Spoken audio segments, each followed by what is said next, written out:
very good evening to all of you, and it gives me great joy to be here and to welcome you all for this next session, which is going to be focusing on sports, on how it mirrors the aspirations of not just athletes, but our country and inspires so much of the youth.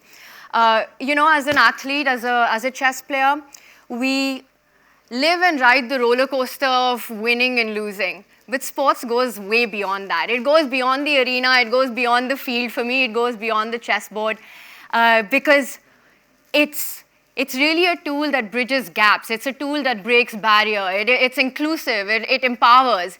And so much of that depends on the storytelling of sports, because that's what reaches millions of people. That's what inspires the youth. And today, I think it's such a pleasure for me to be joined by three gentlemen who shape that narrative with everything that they do, and it's an honor to be here. And I just want to start by setting the stage here.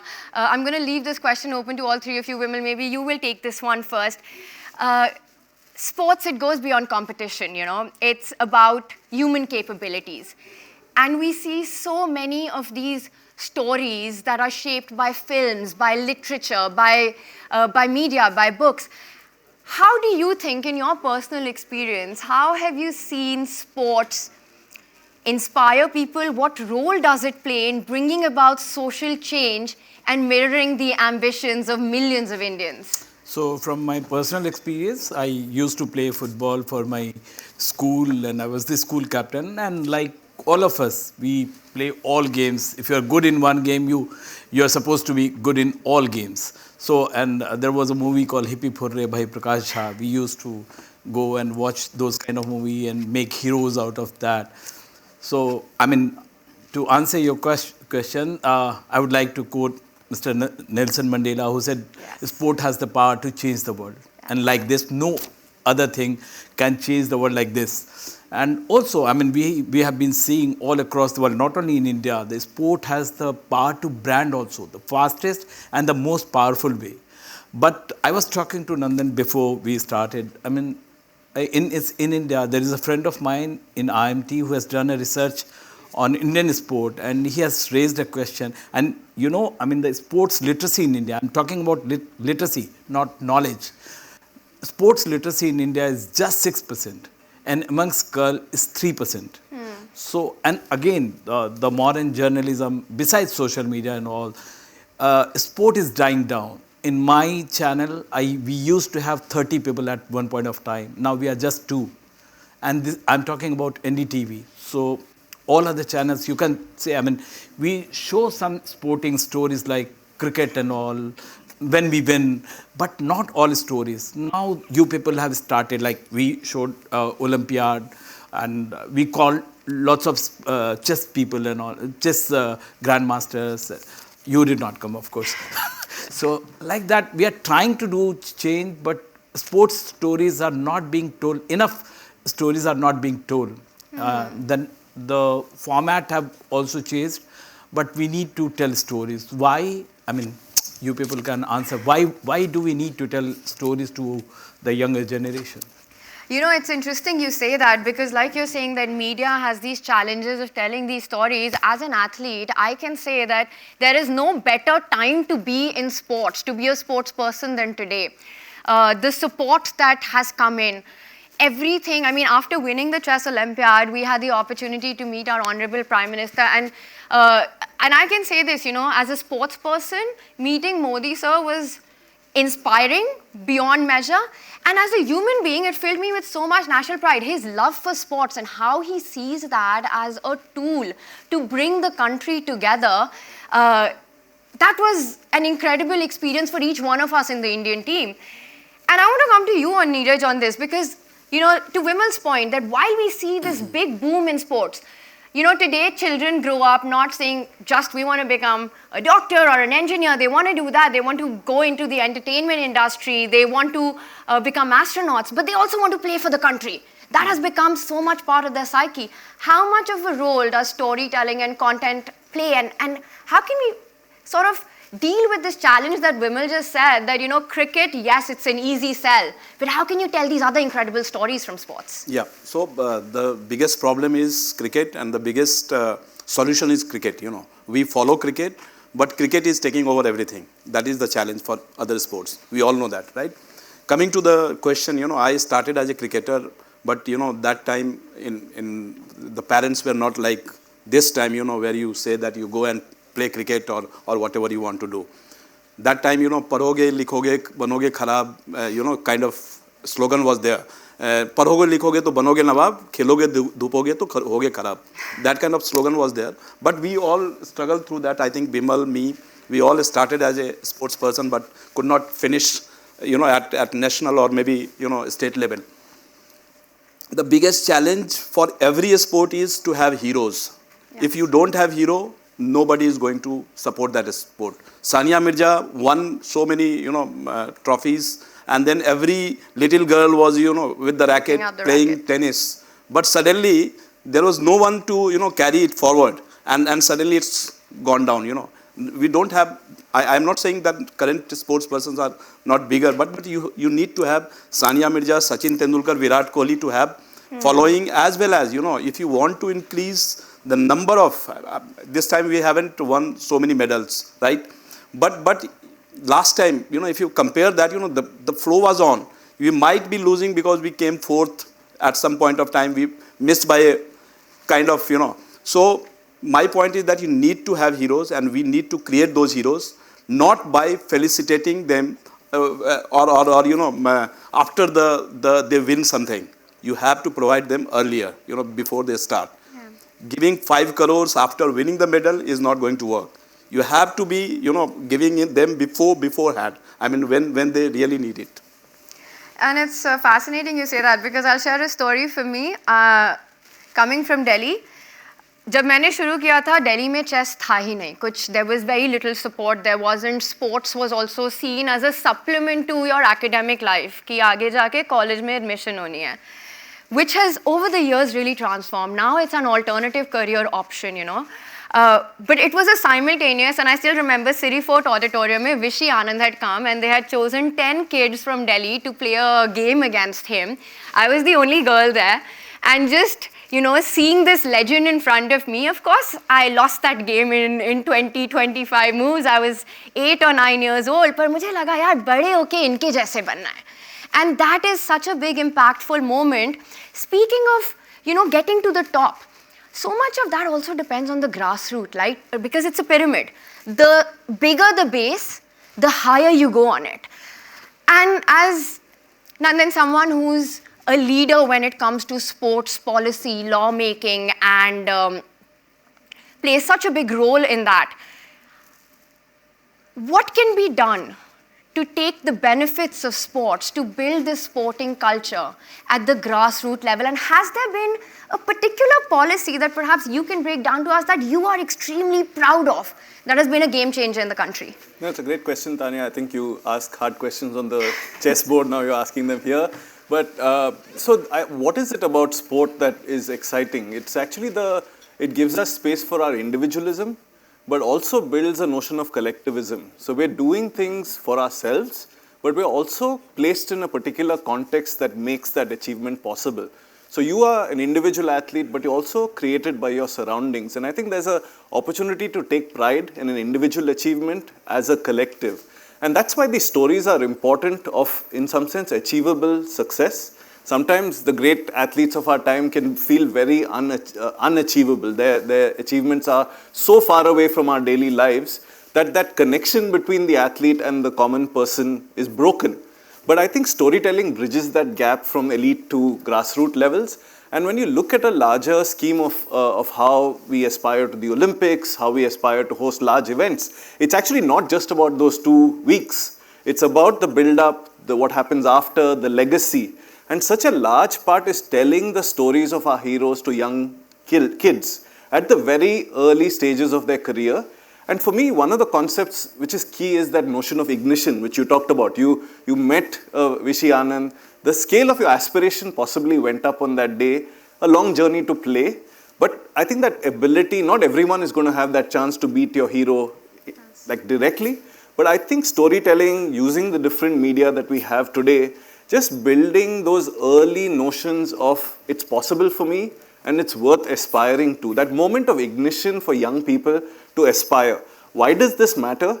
It's exactly what you talked about. It's culture. So it's not just sports culture, but it's about physical culture. Not everyone is going to go and achieve at the Olympics. It's going to be a very small number of people who go to the Olympics, Paralympics, the chess Olympiad. But all of us have the ability to develop a relationship with our bodies and with movement. And so much of the broader agenda, and I'm so happy that the government is also looking at these as connected themes. Sports, obesity, physical activity in our youth. And I'm very excited about the connection between sport, health and education. For me, when you talk about a particular policy that really has made a difference, I would say it's the NEP and the relationship that sport has played in our education system at very early stages. Quite excited about how those two can be integrated, where sport is education. It's not on the side of education. Yeah, to me, that really resonates a lot, you know. A nation that plays is a nation that grows. You learn so many incredible aspects and life lessons as a sports person from a young age, right? Discipline, accountability and responsibility for your actions. Physical benefits. You go out, you have a healthy body, a healthy mind. You learn about something that life will teach you anyway, which is challenges, and you know, you go play a game of chess, tum haroge, kal fir se jaakar khelna hai. So it teaches you to stand back. Imagine a country which has youth that is brought up on exactly these aspects. And speaking of this collective feeling around sports, that also hits, right? And Vimal, maybe you can take this forward, because as a viewer today, we feel news channels are run by TRPs. All we see are debates happening, which is great and which is healthy. You see a lot of different opinions being discussed, but there's one thing in our country where everyone unites. What are the key ingredients that go into this? Because it truly feels like one of the very few things, and not just in India, but in world over, at a time when really everything, you know, from an average person's perspective, feels like things are getting divided, that sports brings people together, even in winning and losing. So, I mean, I always tell, whenever I take lecture and all, so I always say, sports is not about winning or losing, because you learn how to lose more than winning, because how many people will win? Or how many moves will you do? I mean, in each of your moves, you see that, oh, this was not that good. I mean, this is much better. So you learn how to lose. You learn how to become graceful when you are losing. You don't make heroes. You become your own hero in respect of others. I mean, there will always be reference point to your personality. I mean, whatever you do, I mean, Vishwanathan is ahead of you. So, but you learn, I mean, you are not intimidated by his awe. You make your own personality. So sport, and also I'll tell you one small anecdote. I mean, in 2010 China, I went to cover this Asian Games, and they were discussing that they were winning 200 odd gold medals and all, and they were discussing, no, we are not active sport nation, we are passive sports nation. So after winning 200 medals, 200 gold probably. So I mean, we are also we are passive sports lover. We have started to appreciate sports, because, and we, the fortunate thing is that it is still sacrosanct. You are not divided on sports. If you lose, the whole country cries in their own way. If you win, the whole country celebrates, like yesterday, or like in Olympiad. So, but my problem is those who can create narrative, or those who can bring stories, those who are the real storytellers, their numbers are diminishing. I mean, they are popping up in social media and all. But in mainstream media, this is dying down, and that is a major concern for me. I mean, how many research we have organized? 1951, 1982, 2010 Commonwealth Games. How many research do we have? Zero. Or probably one or two on 2010. You search on Google about London Olympics or Beijing Olympics, you will find number of research papers over there. You are going to hold 2036 if you get.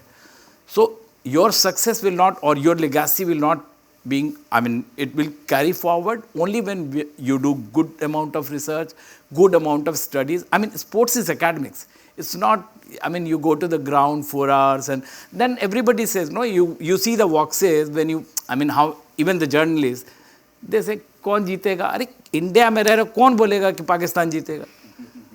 Virat Kohli कितने run बनाएगा? Astrologer है क्या? मतलब आप कैसे सवाल पूछते हो? Because you don't do research, you don't come well prepared. So it's about journalists also, storytellers also, and also one, I mean, I did not want to raise this point, but the PR groups, no, those who have come up, all these PR groups, they have become a hindrance to, I mean, if Neeraj Chopra is winning, I mean, just saying, I mean, not, it becomes the property of one PR group. So even if we want to do certain stories, not only on Neeraj Chopra, even Sachin Yadav, I mean, nobody knows about him. Now he would have signed some company. So they have become a hindrance to all storytellers. And that's why you find very few numbers of sports journalists who are coming up. Yeah, it's interesting. And because really it feels like sports is booming in the country, right? In so many ways. Again, coming back to the support that's being given, the number of kids who are taking up the game as well. So fascinating sort of irony there that media houses are struggling to tell stories which are from not mainstream sports, lesser known athletes, but equally incredible stories, while we are going on to make so much progress as well on this. And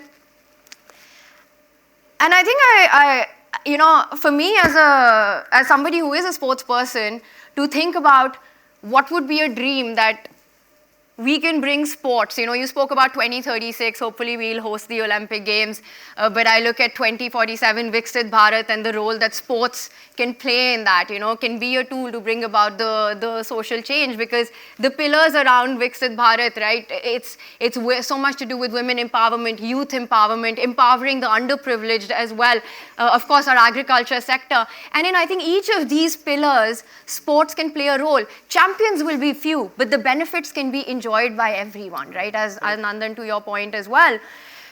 Maybe in schools, you know, maybe for the younger kids, I have a niece who reads a lot of these fairy tales. Storytelling revolves around that, reading Cinderellas and Snow Whites. I hope she reads instead about our sporting champions when they are young. Why not bring it to that level? Why not introduce movies which are seen in schools, whether it is in small towns, in villages, or in big cities, where in your AV room you are shown stories, you know, whether it's a story about Dhoni or 1983, or hopefully there'll be one made about chess as well. Can that be a way to influence the youth, not to become a champion, but just to create a stronger nation? I would say, you know, we have to come out of that mindset of one-centric sport in India. That is a challenge, because if you travel to US or for that matter UK or China, you will find, you know, 12 to 15 sports surviving together at least, you know, you can say at same level, at par. Challenge is that, you know, most of the viewership comes from cricket. As I was telling someone today that, you know, it took 45 days to arrange 60 crores in Kumbh. You just need one match yesterday where 68 crores people were watching on Jio Hotstar. So that's, you know, that's the power of sports in India. That is bigger than religion, I would say. You know, kind of religion is, we always say cricket is a religion or sports is. But saying that, you know, the challenge is that we are just focused on one sport, and the narrative is set by the sponsors, because they see ROI. ROI is important for them. But if you see, you know, growth wise, I have seen the data.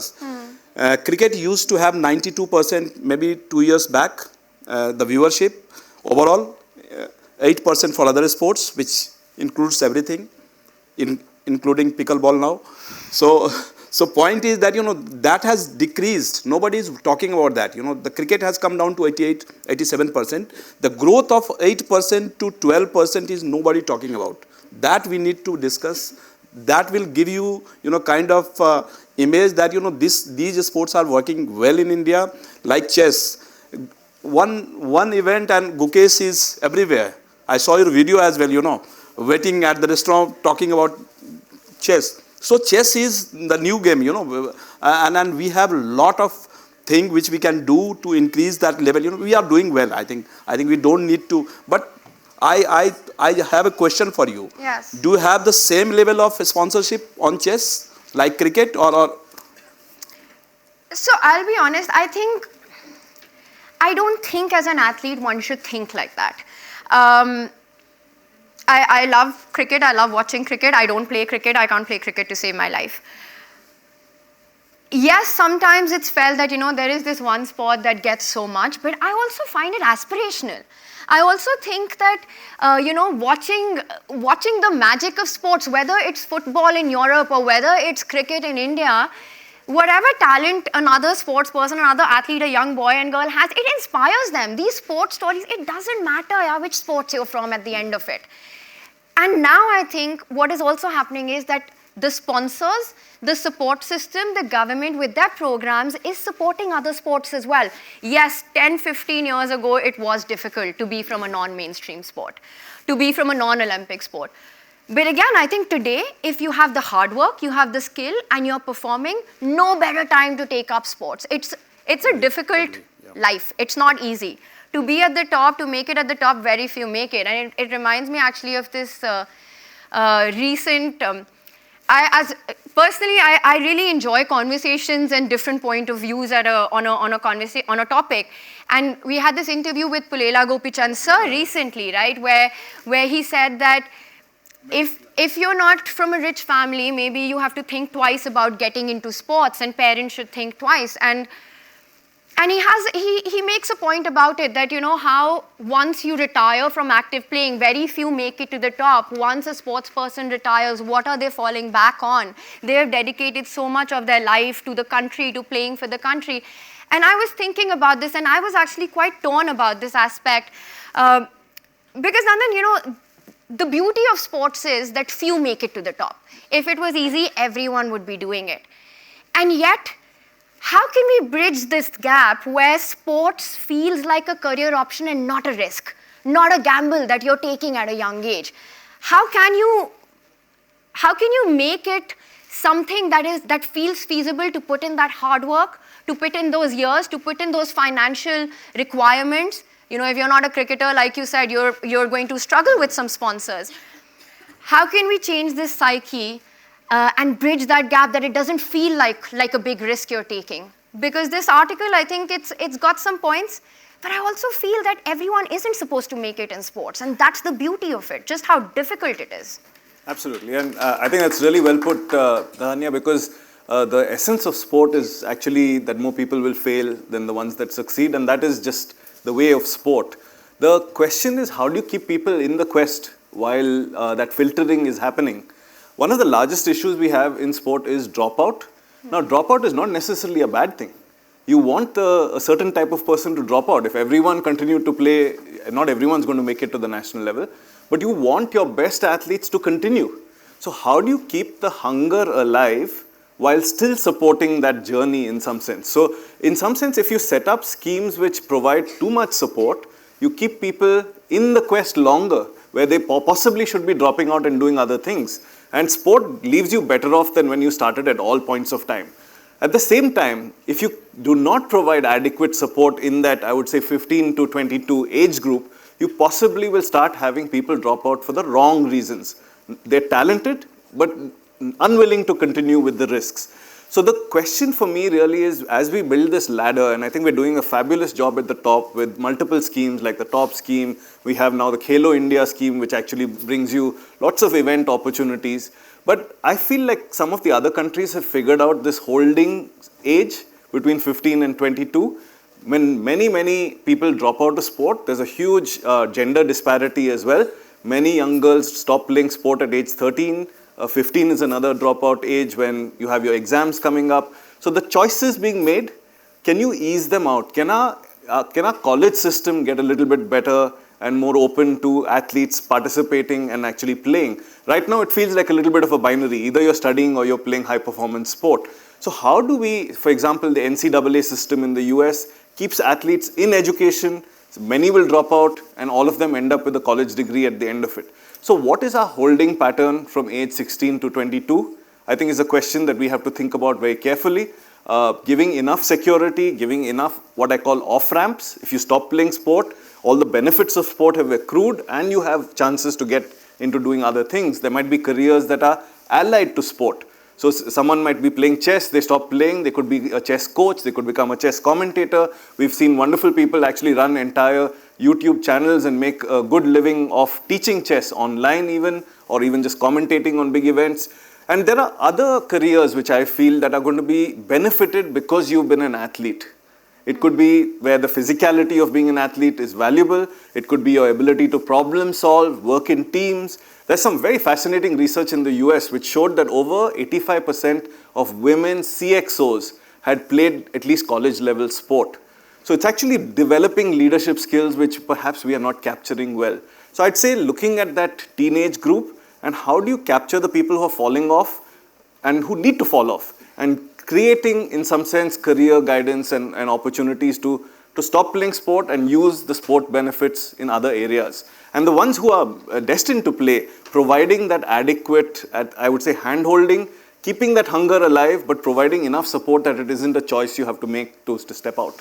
Yeah, because I think hunger is one of the very key ingredients for every athlete, you know. And I don't know what everyone else's opinion here is about it, but I really do believe that one of the characteristics that we as Indians are somewhat blessed with is this hustle power.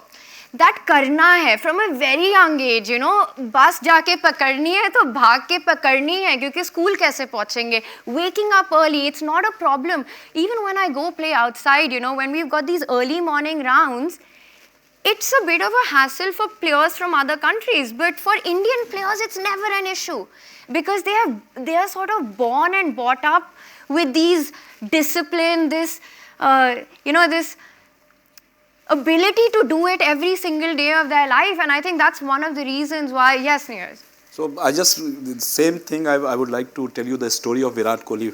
He was playing Ranji Trophy match in Delhi. Hanji. And suddenly he, 3 a.m. घर में थोड़ा सा लगा कि कुछ हुआ है. So he got to know that his father died. You know, 3 a.m., 4 a.m. And his mind was, you know, कि मुझे खेलना है दिल्ली में. Middle class family generally कि अब जो भी होगा funeral होगा and you have to be there, you know, being a son. But he called his coach and he told the story. Coach asked him, what do you want to do? He said, I want to win the match. Then he said, you go and play. He told his family कि मुझे अब जाना पड़ेगा and I will come in the evening and I will be part of that funeral. कितने घर में करते हैं, कितने parents allow करते हैं? That is my question, you know. So आप जो आपने बताया ना, करना है तो करना है. And that match draw हो गया था match. तो he saved that, you know, match. Delhi को बचाया था वो. We all know that, you know. So that is the story, you know. These story inspires others. Really, it does. And Neeraj Chopra's story. I partially agree with the statement of you know, the interview you talked about कि पैसा नहीं है, rags to riches story. There are so many of them in India. You don't need money. You need something, you know, passion, what we call it in sports. So सारे example हैं. You know, you look at Mohammad Sami or any Neeraj Chopra for that matter. कहाँ से कहाँ ये आए हैं और कहाँ जा रहे हैं ये. You cannot stop your passion because of money. You will find the ways. No, that is what I just wanted to add that. No, you're right. I don't know what the exact stats are, but also my feeling is the same, that if we look across sports, you know, young kids who come from humble backgrounds are doing so exceptionally well because it almost feels like they want to work that much harder. They are more driven towards it. And that hunger is, I think, present in us even as a culture, as a nation, in different fields, where we don't shy away from hard work. And I want to just say, you know, I feel incredibly lucky as an athlete that we do have, you know, we have a Prime Minister who believes in the power of sports. We have a leader who really believes that sports can build a stronger nation and all that's being done about it. And I want to open this conversation. I don't know if this is the norm here or how it works, but something maybe everyone can think about. You know, we have such esteemed people here, all of you, ma'am, you, sir. That what has been that one sporting moment in your minds, you know, in your past or present, जब आपको लगा, and I'll again open it to all three of you, Nandan, maybe you can take this one first. I don't know if this is allowed or not, but I would love to hear it from the audience as well here. You know, a moment that you think about in sports where you felt India made a quantum leap, an iconic moment that deeply moved you or impacted you in sport. I mean, I can think of many, but for me, the one that really stands out is the 1983 World Cup victory. 83. Very, very difficult to think beyond that. Yeah, so it was early. Yeah, it was. Lots of things came together. Yes. I would say television, our sort of where we were in our trajectory as a nation, and just the quantum leap in our belief in ourselves, and just the story, the way that story transpired through that tournament, and to sort of be at the home of cricket, Lords. And if you look now, the 40 years that have traversed, the home of cricket has moved. And I think that was the starting point, and it's incredible how much cricket has been influenced by India. So if you want to look at influencing culture, a lot of people talk about soft power. I think one of the places where we've really gone through an arc of being, in some sense, possibly unwelcome guests, to being hosts where people didn't really want to come and visit India, to being the center of, I would say, cricket professionalism in the world, where everyone is looking to India to lead the way, not just in the commercialization of sport, but also in the governance of sport. So when you talk about a quantum leap, I would say in a matter of 40 years, that 83 moment is very alive and very visual for me as well when I was very young. Yeah. And also the story, right? The underdog story and how that changes. And ma'am, sorry, you were saying something. Yeah. I was a student of MA in the university in 83, and it was a crazy moment. We watching the match on the television. और ये, I'm telling you, ये actually में वो ज़माना था. Somebody would go up. वो antenna घुमाने वाला ज़माना था. और मैं मजाक नहीं कर रही हूँ. And we used to go crazy. और ऊपर से ठीक नहीं घुमाया और ऊपर से आवाज आती थी आया क्या. ये वो जमाना था, वो बूस्टर वाला जमाना. जी एंटीना घुमाते थे हम. ऊपर जाके कोई ना कोई जाता था, एंटीना घुमाया जाता था. एंड द फैक्ट कि कपिल देव वाली वो innings was not telecast because BBC was on strike, everybody knows that. And he went on to make a world record. The turning point which we have seen, which I very clearly remember, as Nandan says, it's a very visual moment, is when the catch was taken off Clive Lloyd. That is the turning point. Vivian Richards. Vivian Richards. That is the turning point. और 83 के बाद एकदम से ऐसा boom आया sports का कि हम सब sports and of course cricket, and as you people are saying, cricket is eating up every other sport, but that's exactly what that is the solution also. I mean 1983 नहीं होता तो इतने सारे स्पोर्ट्स में ग्रोथ नहीं होता. I totally agree. 1983 अगर नहीं होता, correct, और अगर हम वो वर्ल्ड कप नहीं उठाते, तो उसके बाद ये जो your generation, Tania, where the students are saying, मेरे कॉलेज में, I come from a college where the girls are so much interested in weightlifting, where the girls are so much interested in judo, and they go and they play these sports and they win, not only at the state level but also at the national level. तो ये जो boom आया है, this is 83, most definitely. Thank you so much. Can see. Thank you so much for sharing that. I mean, more than 4 decades in, the passion and the impact. Yes, Vimal, what about you? So, I mean, for me as a sports journal, I mean, I've been watching many, and I've witnessed many victories and all. And besides cricket, I mean, 2007 World Cup, when he won and gave his jersey to a young kid, I said it's passing the legacy. So it was a, I mean, kind of vision and all. So there are many in cricket, but in 2004, Rathore won the silver medal, and since then the shooting and other sports have come up so well. Now many people, like I spoke to Sushil and Vijender, and they all of them were saying, जब ये जीत सकते हैं तो हम क्यों नहीं जीत सकते हैं. So I mean, but my humble submission is, why are we focusing on creating heroes only? Because we want our nation to play, or the entire population to play. Yes. If you don't play, by 40, 45, you're going to have diabetes, blood pressure and all, your efficiency is going to go down. Your teamwork, if you don't know how to work in a team, in any area, So you will not become that much productive. So you need to grow sports as community sports, or many bureaucrats, they don't know that this sport is state subject. I went to cover Rajgir's Asian Championship, and there many bureaucrats were saying that you people don't cover. I said, आपके यहाँ 2 साल पहले तो department बना है, अभी बिहार में 2 साल पहले, and you are saying not. I mean, you people give money to cricket or those who are performing. Like, I'll tell you one thing, a small thing. I did a research PhD in sports, and I did a fair survey of 570 people, and some of them said 0.55 or 7% said that they like baseball. No, none of us can say which baseball player,